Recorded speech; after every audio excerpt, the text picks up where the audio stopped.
I wanted to hop on here for this Feel Good Friday for a little impromptu video about something that crossed my mind. So, there is a theory that we use in the therapy world called cognitive behavioral therapy. And the concept is that our beliefs and our thoughts drive our emotions, which drive our behaviors.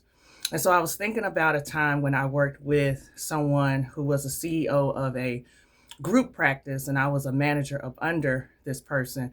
And one of the things that I noticed about this person was that they were extremely confident in their abilities as a business owner.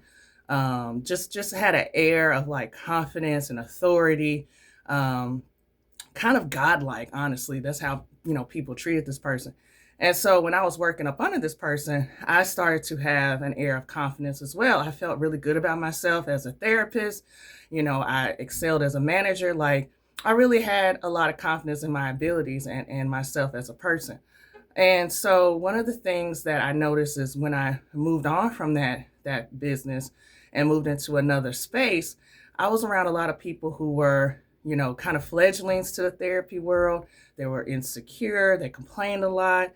They really didn't know what they were doing. And so when I would go into meetings with these people, I found myself struggling a little bit because their insecurity kind of permeated the room and felt like it was coming on to me, even though I was, more experienced than they were at that time. So it made me wonder, and actually made me kind of contemplate the impact that our thoughts, emotions, and our beliefs have on other people, because it's going to manifest in our behaviors and how we treat ourselves and other people. So, for example, my previous supervisor, the CEO that had the authority and the confidence, she held her head, held her head up high. She conducted herself in such a way that made people put her in a place of authority. Like, she just commanded the room.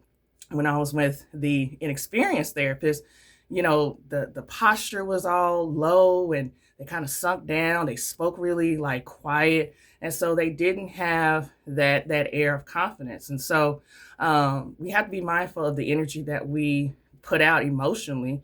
And we also have to be mindful of the thoughts and the beliefs that we have about ourselves, because it's going to manifest in what we do.